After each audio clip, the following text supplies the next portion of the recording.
for the people behind me. So I didn't get elected. I did get elected for crime, but I didn't get elected for what we're doing. This is many, many steps above. And I want to thank Stephen Miller, who's right back in the audience right there. I'd love to have him. I love watching him on television. I'd love to have him come up and explain his true feelings, but maybe not his truest feelings. That might be going a little bit too far. But Stephen, thank you for doing an unbelievable job. And the people of this country love you, I tell you, and they love what you say about crime and stopping crime. So now I'd like to ask Director Patel to say a few words, and then Pam and Todd also. And I just want to congratulate them. This is an amazing thing, and we're just at the start. We're going to go into other cities that we're not talking about purposely. We're getting ready to go in. And when they go in, like Kash, as an example, told me that people didn't even know. 5 months ago, they went into Chicago, and they started doing a lot of work in Chicago. And we brought the numbers down a little bit. And but that really was just preparatory work for what we're going to do with the surge. We're going to have a surge of strong, good people, patriots, and they're going to go in, they straighten it all out. So a lot of these cities we're already working on, but we don't do it with a big flavor. But in a little while, you're going to see some numbers that you're not going to believe. And I think you'll probably start with Memphis, because I'm hearing the numbers are much quicker than we even thought possible. But again, D.C. it speaks for itself. Chicago is going to be okay. We're going to save Chicago. And I told you, and I told them, a very respected man, the head of the Union Pacific, said, "Sir, save Chicago. It can be saved." And the way he said it, it was like, can you believe it? We're trying to save Chicago. But I understood exactly what he wants, and that's what we're going to do. We're going to save all of our cities, and we're going to make them essentially crime-free, like other countries have crime-free. If you go all over the world, you go to the world, you hear Afghanistan and you hear all these different places. Our crime in certain cities is worse than anything they can even imagine. And we're not going to have that any longer. It's going to stop, and it stops right here. Kash, please. Thank you, Mr. President. What I'd like to do is just highlight some of the outstanding work that the men and women of the FBI have been doing. And thanks to your brave leadership and the mandate you were given by the American people to not only defend the homeland but crush violent crime, you tasked us with our great partners at the Department of Justice and the Attorney General and the Deputy Attorney General to start making arrests and bring prosecutions and safeguard our cities. And you said it, this is just the beginning. In just 7 months, I hope the media takes a look at every one of these charts, because these are the best numbers for fighting crime in U.S. history, and it's only 7 months in.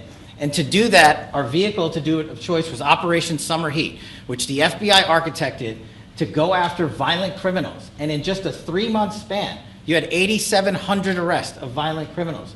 You had 2,200 firearms seized off the streets permanently to safeguard our communities. You had 421 kilograms of fentanyl seized. Just to put that in perspective, that's enough to kill 55 million Americans alone. You had 45,000 kilograms of cocaine seized, and thanks to our Department of Justice partners, you had 2,100 indictments in 3 months, from June to September alone. Mr. President, that in and of itself would be historic for a 4-year presidency. You did that in 7 months because you let good cops be cops, and you partnered us with the right people at the Department of Justice to put the handcuffs on and bring them to court and put them in prison. And if that weren't enough, when you look at the year, for the entire 7-month period that we're talking about here, if you look at the past 4 years of the Biden administration, 16,000, 17,000, 15,000, 15,000. That's the number of arrests year over year of violent felons in this country for the Biden administration. Mr. President, in 7 months, you have 28,600 arrests of violent felons in just 7 months alone, because of your leadership and the dedication of the men and women at the FBI who want to go out there and do the job they were prevented from doing, because that department used to be weaponized and politicized. And this is what happens when you take out the fangs of weaponization. This number is historic by every metric. 28,000 people have been arrested, violent felons alone. And then when you go over there and look at some of these charts, if you don't mind, I'll just hop over here. Look at the metrics for not just violent crime, but the homeland. Mr. President, during your administration, the FBI has found and located 5,400 children. That is a 30% increase year to date over the last administration. Violent crimes against children arrests alone are up 10%.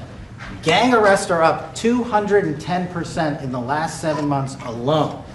And transnational organized crime, which Stephen Miller has been a great partner in, is up over 12% alone. These numbers are historic just as a snapshot. But just so people don't think we're focusing on violent crime alone, the national security mission, Mr. President, under your leadership has never been stronger. We have gone after espionage activities against our main counterparts in China, Russia, and Iran. In China alone, we've had over a 50% increase in espionage arrests alone and prosecutions. In Iran, we have had a 50% increase, again, in espionage cases. And in Russia, we've had a 33% increase in espionage cases alone. When it comes to counterterrorism, year to date, we have 125 arrests this year versus 100 last year, year to date alone. And when it comes to the cyber criminal activities, which are some of the largest enterprises plaguing everyday Americans, we at the FBI have put out a mission to go after cyber criminals like never before. Last year, they had, in total, 191. This year, you already have 252 arrests. 52 arrests of violent cyber criminals who are stealing from senior citizens, who are violating our children's rights and freedoms, and who are violating everyday Americans. These programs are record. And two of the things I'll finish with that I'm most proud of, Mr. President, this FBI. Fentanyl. As you know, it's a scourge that is killing our youth, 100,000 plus a year. To date, the FBI has seized 1,900 kilograms of fentanyl. That's enough lethal doses to kill 127 million Americans alone, to date. And if that weren't enough, Mr. President, you said we have to go after the worst of the worst. And you empowered our Department of Justice, our Attorney General, our Deputy Attorney General, and the Deputy Director at the FBI, led the charge, not just on summer heat, but he also led the charge in the FBI's 10 most wanted fugitives. These people have been on the run for years. And in 7 months, you captured not one, not two, not three, but 4 of the FBI's most top 10 fugitives. 4. And just to put that in perspective, Mr. President, the Biden administration captured 4 in all of 4 years. You're on 7, and we're going to get to 10. We're going to get to 10 of 10. This includes a lady who murdered her 6-year-old handicapped child and fled to India.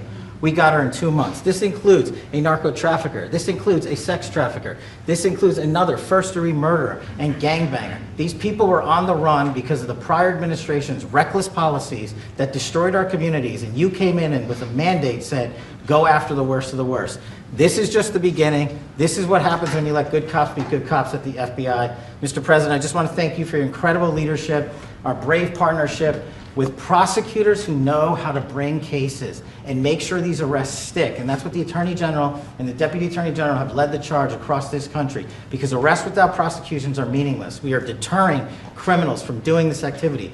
We are preventing criminals from coming into America, and we are absolutely crushing violent crime like never before and defending this homeland, sir. And not to mention, I almost forgot this one, it took you, sir, 2 weeks to get the Abbey Gate bomber. Joe Biden had 4 years to look for him.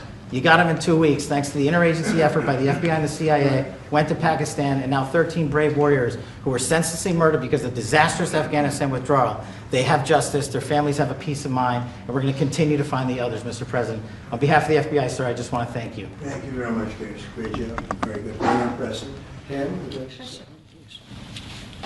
President Trump, the men and women of law enforcement say 2 things to me repeatedly. First, you have taken the handcuffs off them and let them do their jobs, and you let cops be cops. That's why all this is happening.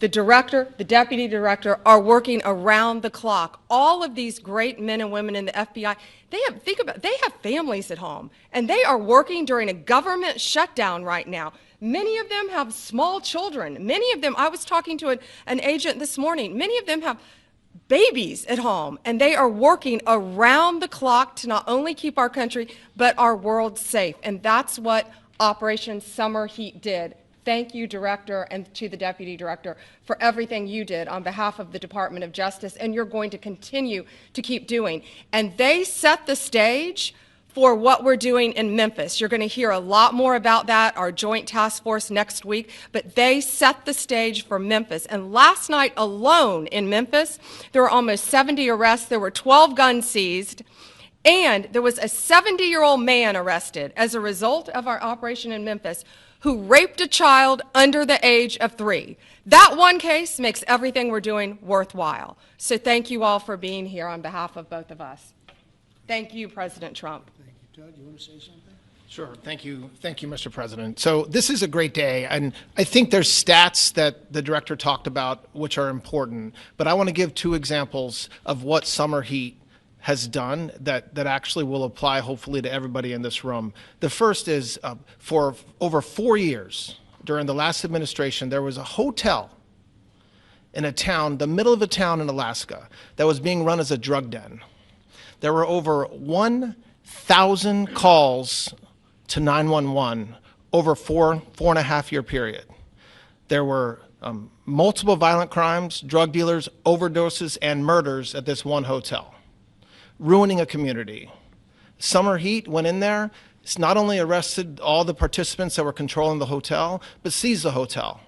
And so that's one example of what summer heat means to everyday Americans that just want to live in peace. The second example is a large narcotics trafficking group that was selling fentanyl in the state of Washington. They were shipping fentanyl and using commercial aircraft, putting fentanyl pills and powder in suitcases, flying them from the southwest border, mostly Arizona, all the way to Washington. It had been going on for an extremely long time, and the entire organization was arrested. And I say those two examples because it's easy to look at the board and see 1,000 arrests. How much different is our communities now compared to the past 4 years? But there's actual life examples. Every one of these arrests means that our streets are safer, and that's because of the work of this administration, of President Trump and Director Patel. So I will tell you, Attorney General Bondi and I are together every day with Director Patel, figuring out ways that we can continue to do this work, and it's not going to stop. Like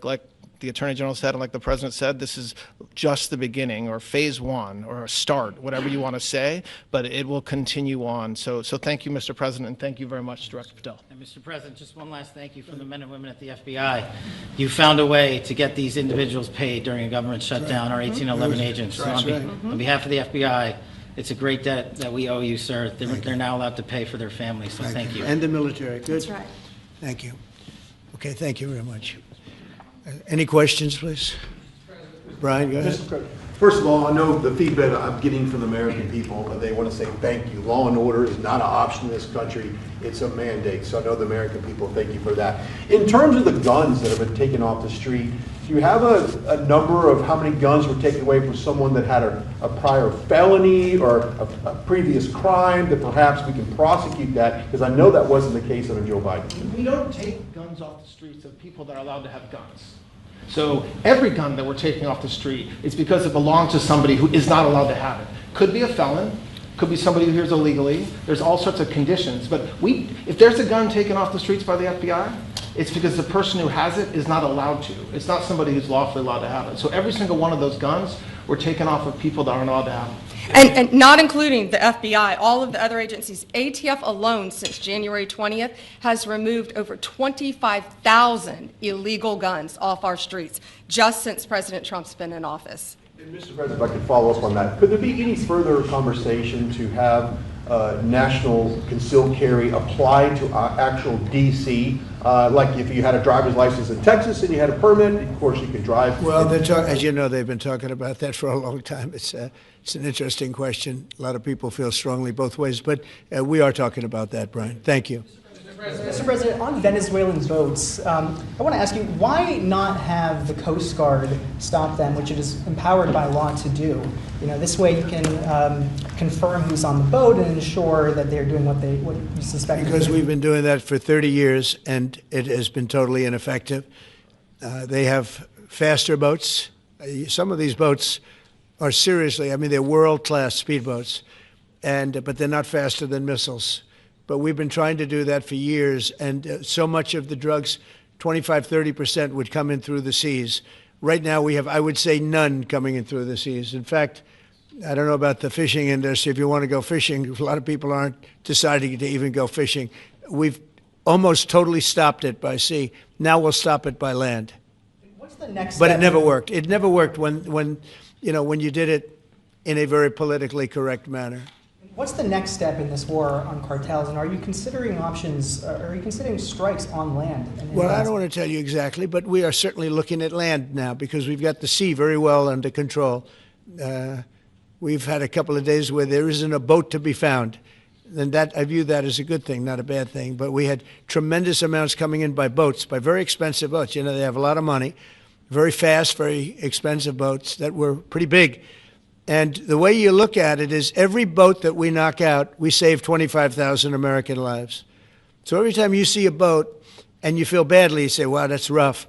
It is rough, but if you lose 3 people and save 25,000 people, these are people that are killing our population. Every boat is saving 25,000 lives, and you can see it.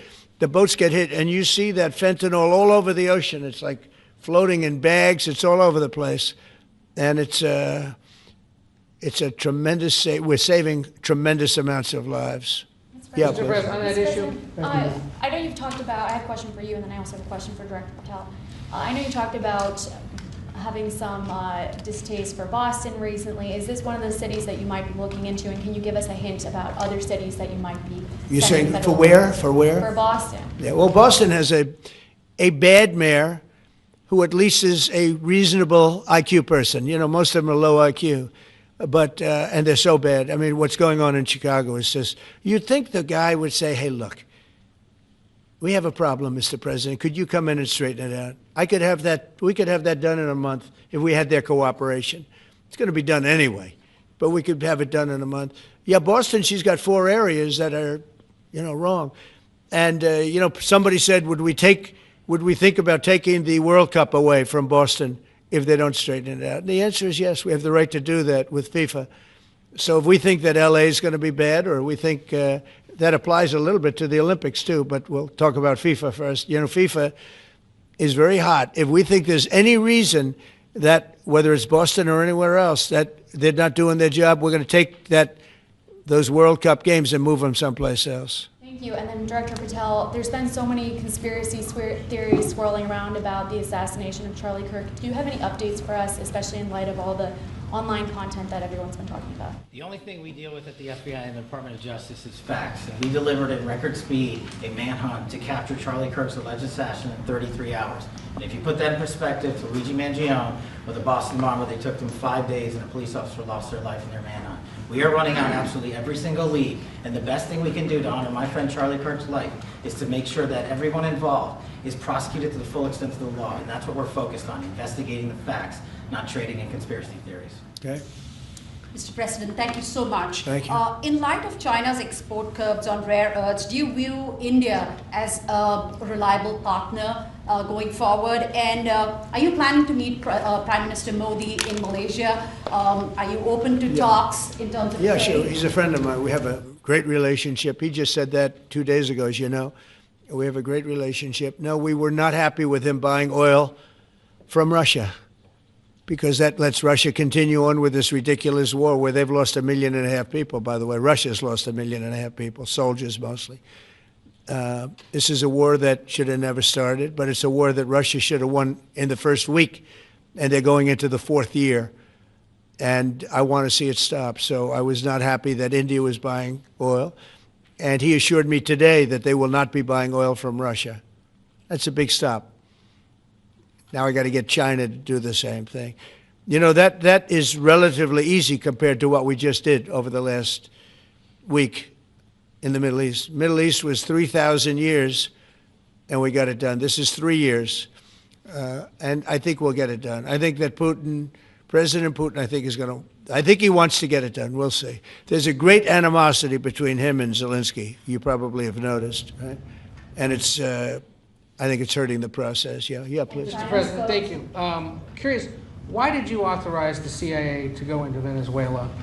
And is there more information you can share about these strikes on the alleged Well, I can't drug do busts in that, the but Caribbean? I authorized for 2 reasons, really. Number one, they have emptied their prisons into the United States of America. They came in through the, they came in through the border. They came in because we had an open border policy. And as soon as I heard that, I said, a lot of these countries, they're not the only country, but they're the worst abuser.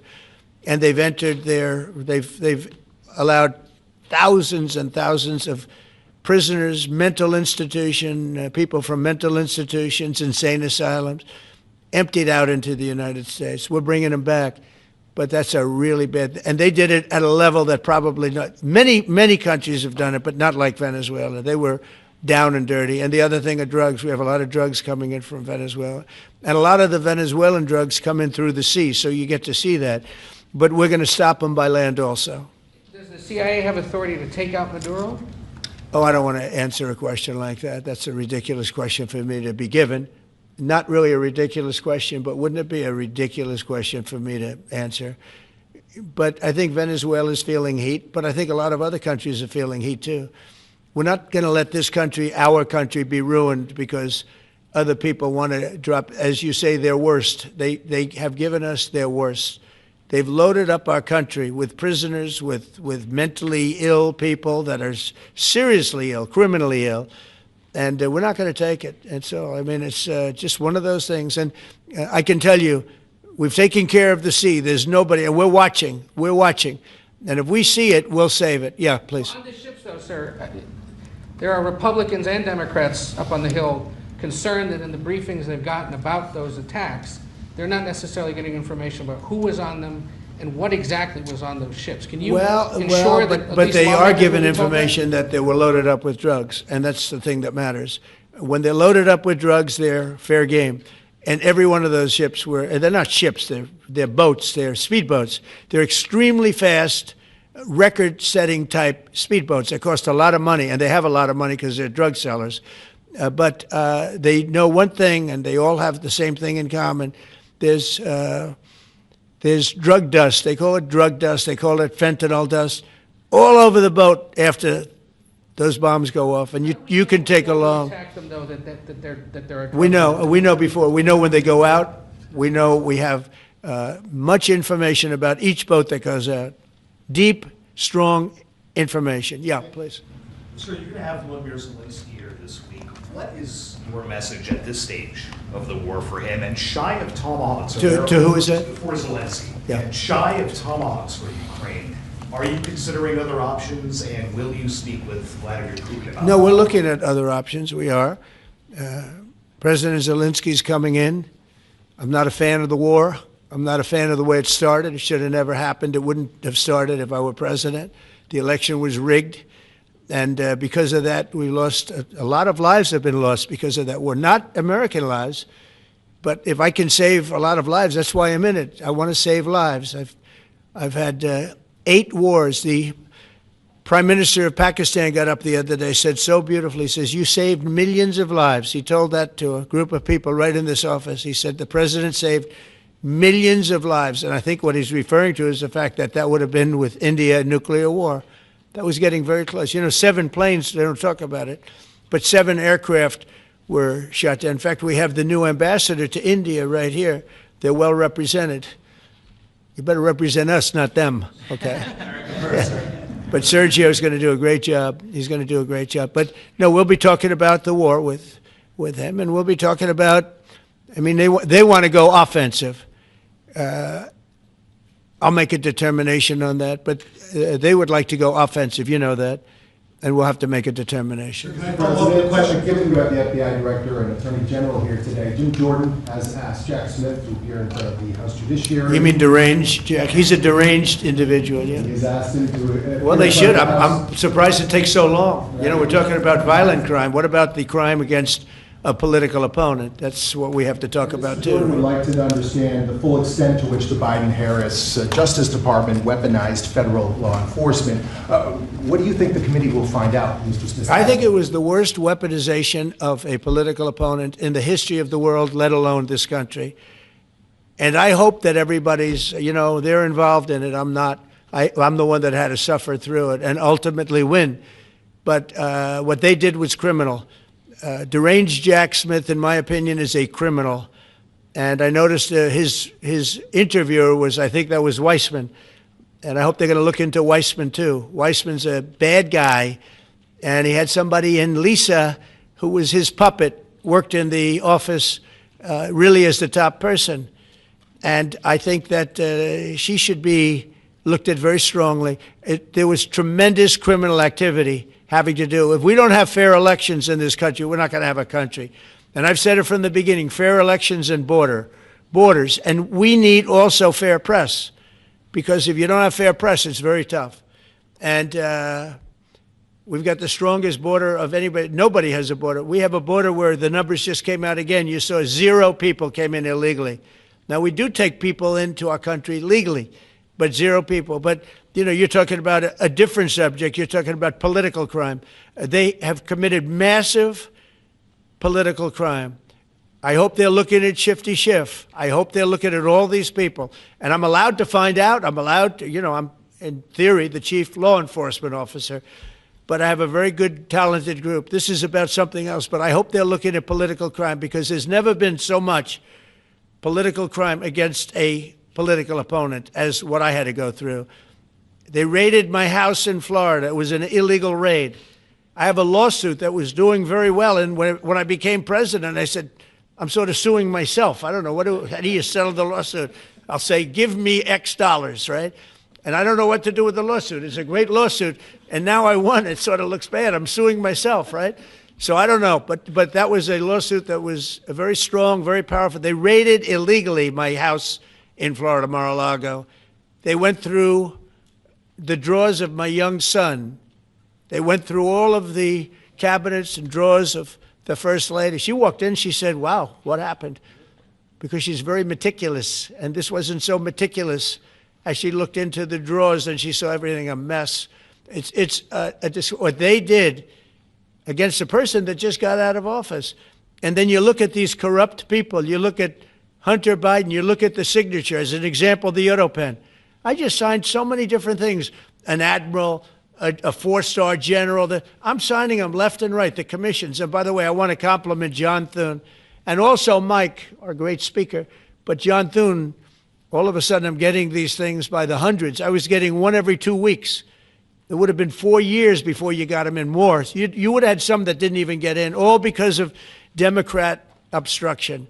So John Thune did a great job. I must have signed 200 into the administration. We're just about caught up. It's amazing. And so compliments to John. He had to do some things that were very tough to do that he didn't want to do, but he was forced to do it by the Democrats. And as far as the shutdown's concerned, this is a Democrat Schumer shutdown. And he's trying to do it to get relevance back into the party because he's a loser. I've known him all his life. He's always been sort of a loser, but an intelligent one. But I think he's losing IQ points with time. I think that happens. I hope it hasn't happened with me. I know if it did, you guys will let me know about it very quickly. Question on violent crime, sir. Here in D.C., a judge has given the 2 teenagers that beat up ex-Doge staffer Big Balls probation. That's incredible. And no jail time. Is this justice? Jeanine Pirro is doing a fantastic job, and she is beside herself because you have these radical left judges that they beat the hell out of this guy. And there was many people against this one guy who was really trying to protect his girlfriend. He didn't want his hooded over the door but they really beat him up badly. That just happened, right? Yes. Wow, that's terrible. I think the judge should be ashamed of himself. That's a big problem. You know, they can do their job and then they go into a court and the people are protected by these, I don't know where they come from. Where do these people come from? Where do the judges come from? I want to compliment on behalf of Pam and Todd and all of us because, Kash, I think that Jeanine has done a fantastic job. And the case I heard was like flawless. It's a flawless case. They have them on tape. They have everything. And then a judge gives them a little probation. These are rough guys. And they're young. And if that happens, they're going to grow up. They're going to be real bad. They're going to cause a lot of problems. Yeah, please. Go ahead. So, Sergio Gore has just gotten back from India. What were the conversations like with Prime Minister Modi and the other? I think they were great. He reported to me that he's a great man, you know. Modi is a great man. That he loves Trump. Now, I don't know if the word love, I don't want you to take that any different. I don't want to destroy his political career, okay? But you have to understand, I've watched India for years. It's an incredible country. And every single year you'd have a new leader. I mean, some would be in there for a few months. And this was year after year after year. And My friend has been there now for a long time, and he's assured me there will be no oil purchased from Russia. I don't know, maybe that's a breaking story. Can I say that? Would you say?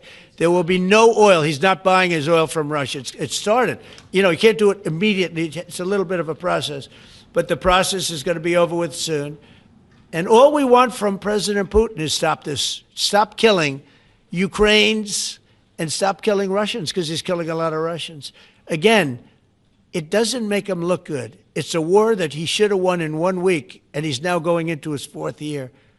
That does not make this big so-called war machine look good. But he could make a settlement. We're willing to settle. I thought we had a deal. The hatred of the two leaders is very, you know, it's an obstacle. It's an obstacle. There's no question about it. But I thought we had a deal 2 months ago. Who would think I created peace in the Middle East and can't get the two guys to settle? But I think we'll get them. But if India doesn't buy oil, it makes it much easier. And they're not going to buy. They assured me they will. Within a short period of time, they will not be buying oil from Russia. And they'll go back to Russia after the war's over. Jennifer? On the shutdown, sir, are FBI officials being paid right now? Are all the FBI employees being paid, and are all the... Well, that's what I understand. I hope so. Thanks to your great work, Mr. President, the 1811, the special agents at the FBI are going to receive their paychecks. Got a lot of people paid, actually. We got the people that we want paid, okay? And we want the FBI paid, we want the military paid. We got the people that we want paid. And I'll tell you, the Democrats, they don't talk about this. You know, we're getting rid of programs that we didn't like, but that were negotiated in, but we didn't like. We're terminating those programs, and they're going to be terminated on a permanent basis. And it's thousands of people, and it's you know, billions of dollars. We're getting rid of a lot of things that we never wanted because of the fact that they made this stupid move. And they don't want to talk about it. You know, they have their day coming up. I hear very few people are going to be there, by the way. But they have their day coming up, and they want to have their day in the sun. But they should really make a deal. So what we're doing, I mean, they call him Darth Vader, but he's actually a very nice person, Russell Vogt. But Russell Vogt is really terminating tremendous numbers of Democrat projects. There's not only jobs, I mean, the project in Manhattan, the project in New York, it's billions and billions of dollars that Schumer has worked 20 years to get. It's terminated. Tell him it's terminated, Jennifer. All right. On Hamas, sir, what is your understanding of the pace of returning the deceased hostages? Are you pleased? Well, they're looking for them. Absolutely, they're looking. So we have the living hostages all back. They returned some more today. It's a gruesome process. I almost hate to talk about it. But they're digging. They're actually digging. There are areas where they're digging and they're finding a lot of bodies. Then they have to separate the bodies. You wouldn't believe this. And some of those bodies have been in there a long time. And some of them are under rubble. They have to remove rubble. But there are graves, and some are in tunnels that died in tunnels that are way down under the earth. And the tunnels are like 3 feet. Can you believe it? 3 feet high. They lived like this for a long period of time. It's a horrible atrocity. At the same time, we, meaning Israel, but I knew everything they were doing pretty much. I knew most of the things they were doing, but they've killed probably 70,000 of these people, Hamas. And I said, it's time now. So we'll see what happens. We'll also see what happens. Your next question is going to be the weapons. We want the weapons to be given up, sacrificed, and they've agreed to do it. Now they have to do it. And if they don't do it, we'll do it. We had the head of CENTCOM today suggest that Hamas needs to hurry up and disarm and follow your comprehensive plan. Yeah. That it was the head of CENTCOM saying that. Is that not a signal to Hamas, to the rest of the world, that at some point the U.S. military may more directly engage? We won't need the U.S. military. We won't need it. We're going to well, because we're very much involved in it. If we weren't involved, there wouldn't be peace. If we didn't destroy the nuclear capability of Iran, that deal would have never happened for two reasons. The Arab nations would not have felt bold enough to do it because you have a very powerful, at that time, Iran. It's not powerful anymore between what Israel and us did, because, you know, the attack was was, if you look at it, we helped them very much. They will be the first to tell you, including shooting down thousands of drones that were coming into Israel. You know, we shot them down. We were shooting them down like it was target practice, but we shot down thousands of drones and missiles also going into Israel. But between what we did to Iran that way with the, conventional, we will call it, and what see that beautiful plane, that B-2, I noticed it on the desk. I always thought it was beautiful, but I never understood it. Now I understand it. It took in hundreds of thousands of bombs in the form of two, but hundreds of thousands of pounds of bombs. And every single bomb hit perfectly. Then they sent Tomahawks in. They sent 30 Tomahawks on top of it. And that was totally, CNN said, well, maybe it wasn't as bad as Trump said, because I said obliterated. Obliterated is not a strong enough word, actually. And you saw the Atomic Energy Commission came out and said the word obliteration is very, very... Think of it. They came in under potential fire. They entered Iran airspace late at night, in the dark, no moon. The moon was low for a reason. What time we picked it. You couldn't see anything. And they hit every target, and they weren't hit. Nobody saw that plane. That plane is stealth. Nobody saw it. The problem with that is it may be stealth today, but tomorrow it won't be. And we just ordered about 20 brand new B-2 bombers. It's unbelievable as a weapon. I know Putin, when I was riding with him in Alaska, we passed a lot of them. And he said, that really did the trick. I said, yeah, it did. It's amazing. The flying wing. But you still see no reason for the U.S. military to get involved in Gaza? No, I don't see that. No, I think we're going to handle it very well. We'll be helping Israel. But we have other countries that are now. We signed, many countries signed. And many of those countries relatively are very strong military powers. And Hamas has no support. See, Hamas had the support of Iran. And now Iran says, don't get us involved. The last time they got them involved didn't work out too well. So they used to have the support of Iran. Today, they're trying to survive. When I heard the reports 2 weeks ago, Iran's looking to build a nuclear weapon, I said, don't worry about it. They got a lot of things they want to do before nuclear weapons. I said, the last thing they want to do is a nuclear weapon. It didn't work out. And if they did a nuclear weapon before they got even close, that site would be attacked and it would be wiped out. Yeah. Mr. President, you're meeting with President Xi in a few weeks. Yeah. If you can't come to an agreement or a deal at that meeting, are we in for a sustained trade war with China? Well, you're in one now.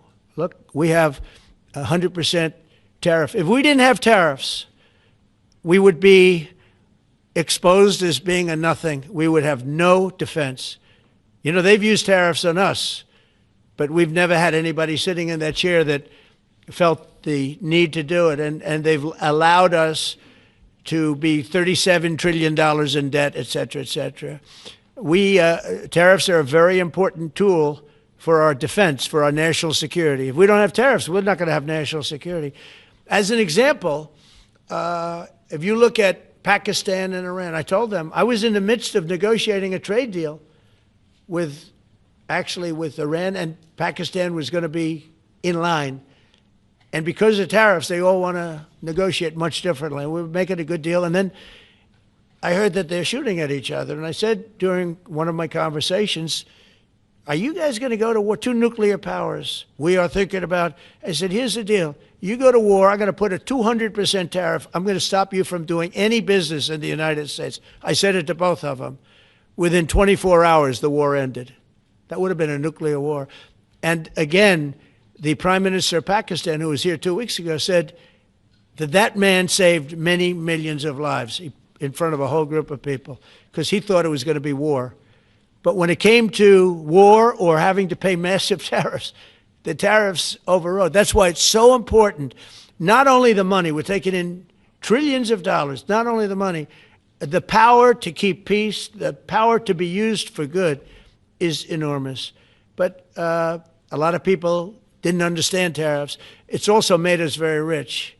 We have a big case coming up in the Supreme Court, and I will tell you, that's one of the most important cases in the history of our country. Because if we don't win that case, we will be a weakened, troubled, financial mess for many, many years to come. I don't even know if survivable is a good term. And if we do, we're going to be the most powerful economic country in the world. And all we're doing is using them as a defense against what took place for many years.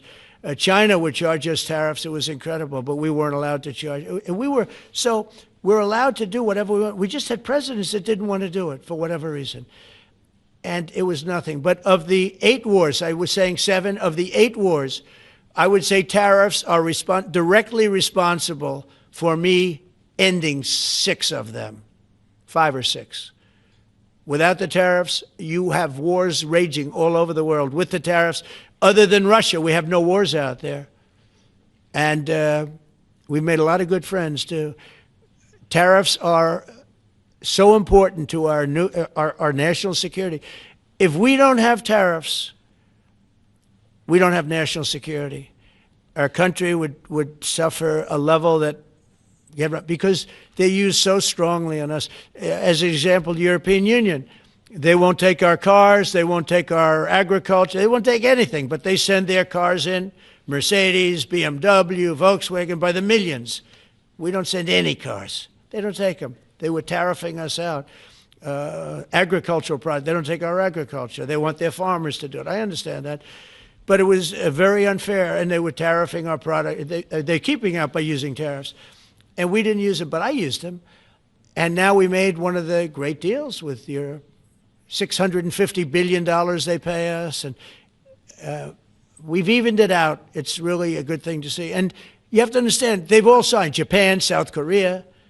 I mean, South Korea, $350 billion up front. Japan, $650 billion. And they've all agreed to it. They're all happy. But before, it was a total ripoff. And if we don't have the use of tariffs, we have no national security. This country will have no financial security, will not have national security. And the people that brought the lawsuit are people that are aligned with foreign nations that are now being treated fairly, as opposed to just ripping us off and ripping us asunder. So, but if we are not allowed to use what other people use against us, there's no defense. It'll be a disaster for America. That's why I think I'm going to go to the Supreme Court to watch it. I've not done that, and I had some pretty big cases. I think it's one of the most important cases ever brought, because we will be defenseless against the world. Okay?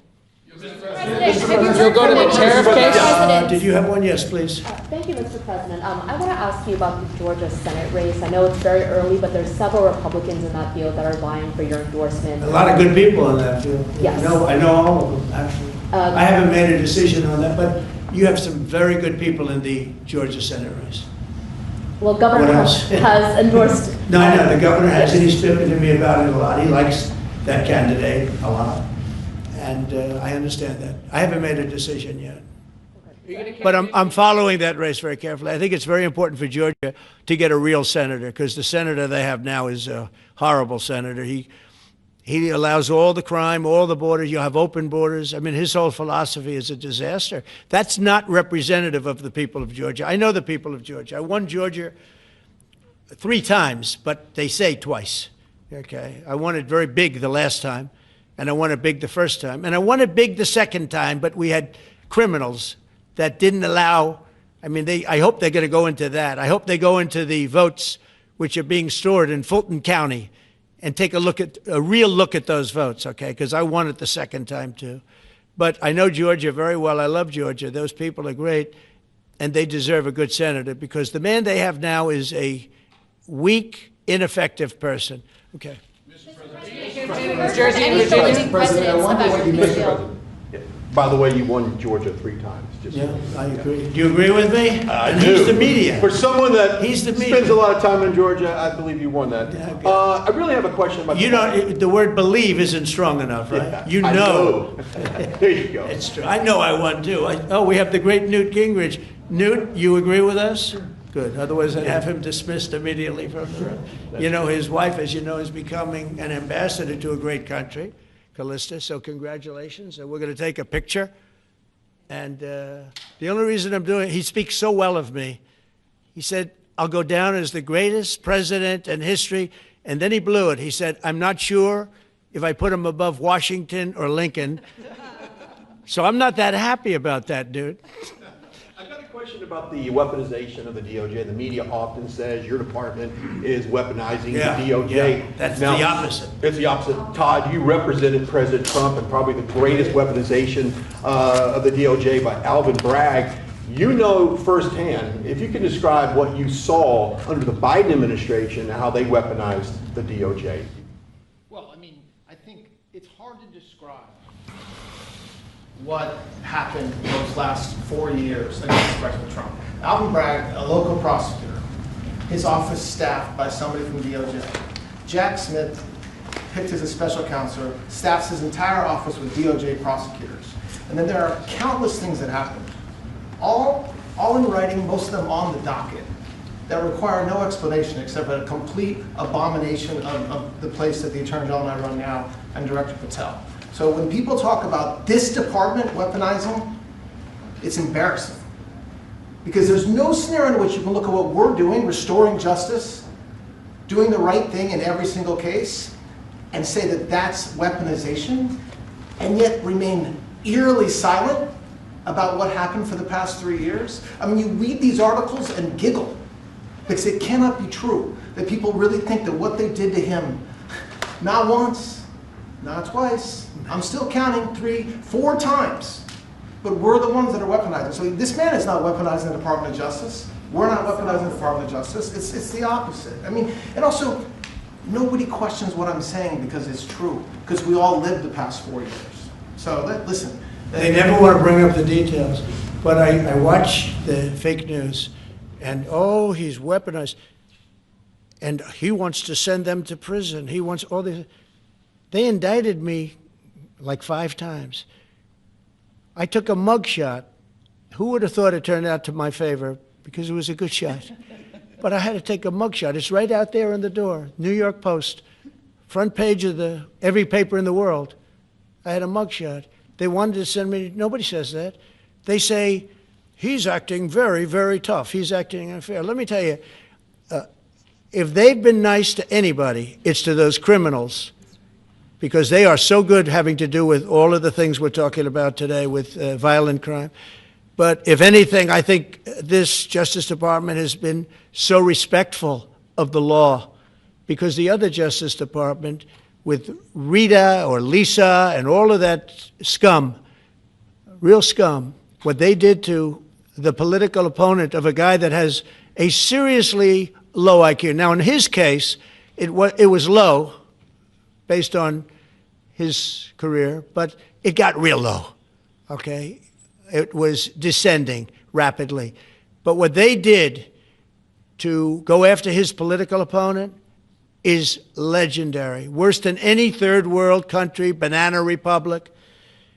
And what we're doing is nothing. Are you kidding? Nothing. They write stories. Why aren't they doing this? And we'll leave. I don't have to leave it up to them, but I choose to at this moment at least. But there's never been anybody treated in the history of politics. You know, they say the 2 worst treated presidents by the media, etc., was that man right there, the late, great Abraham Lincoln, and this guy right there, Andrew Jackson. They say Andrew Jackson was treated terribly. They give him number 1 and number 2, but that was before I came along, Newt. I say I have number 1 times 10. Nobody's been treated like I've been treated. And I did a great job. You know, we had a great first term. And we had one of the most successful economies in history, et cetera. I rebuilt the military. We did a tremendous amount. The last part, we had a horrible thing called COVID, and we handled that well. We made ventilators for nations all over the world. We did a great job. Probably never get credit for it. Look at the therapeutics, the Regeneron, all the different things, the vaccines, all the things we did. We did a great job, but we had to focus on that. But we had the best economy in the history of our country. We're blowing it away right now. Look at the stock market. Hit another all-time high today. That's 48 days out of the few days that I've served. 48 days have already hit record highs. And we have, maybe most importantly, the number, we have now, I was saying 17, it's over $18 trillion is being poured into our country. It's because of the election and because of tariffs. Without the tariffs, you wouldn't have probably 18 cents. It's because of the tariffs, because there are no tariffs if they build in our country. And they understand that. So we have medical companies coming over. We have the AI. We're dominating China in AI. Everybody said that's impossible. We're dominating. I'm letting these massive plants build their own electric generating plants. They're becoming utilities in addition to everything. Maybe they'll make more money with that. Who knows? But they're building their own electric because we have an old grid. You wouldn't be able to do that. And we're dominating China. We're dominating with AI, which seems to be the new big thing. That's the new internet. That's the new whatever.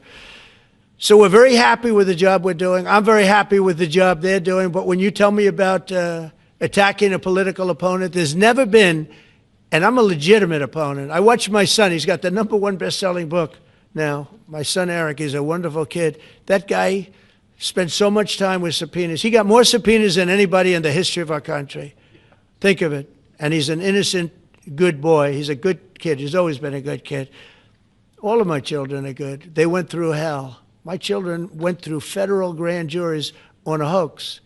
Think of it. You have Adam Schiff and Hillary Clinton and others make up a hoax and then wanting to put, so they know it's a hoax, and they go before the press, say Donald Trump Jr. will go to jail because of what he's done with Russia. I'll never forget, I get a call from my son Don, and he said, Dad, I'm being accused of something with Russia. I don't know anything about Russia. He didn't know anything about it. Think of it, how bad they are. They say he'll go to prison for the rest of his life. He knew nothing about it. On a hoax, the Russian hoax, Russia hoax, on a story that they made up. And they made it up in order to explain why Hillary Clinton lost an election that she lost by pretty good numbers. The second one, actually the second one was even better, but the third one, this one was too big to rig. It was just too big to rig. They would have rigged. They tried to rig it. But think of it. They want to send my children to jail, but they were after Don in particular. I'll never forget Adam Shifty Schiff, a total crooked guy, lying in Congress, making up a phone conversation that I have with you, totally made up. Then when he heard it was taped, he wanted to disappear. And Nancy Pelosi went crazy because they wanted to impeach me based on the conversation that was made up. When they heard the tape, everybody, I won it unanimously in the Republican Party. I got every single vote, something that never happens, and I beat it. But think of it, they want to put my son in jail for something that they made up. So they know they made it up. And they say he will serve the rest of his life in prison. These are sick, bad people. And don't tell me about us going after them. If anything, we've been very, very soft. I wouldn't be that soft, I'll tell you that. Thank you very much, everybody. Let's start. Thanks, guys. Thank you. Thanks, guys. Thank you very much. Thanks, guys. Let's go. Thank you, guys. Thank you, guys. Let's give you all each other's way. Thank you. Thanks, guys. Take a look. Location. Thank you, guys. It's going to be a beautiful Thanks, guys. Let's go. Pack up. Let's go. Thanks, guys. Keep going. Keep going.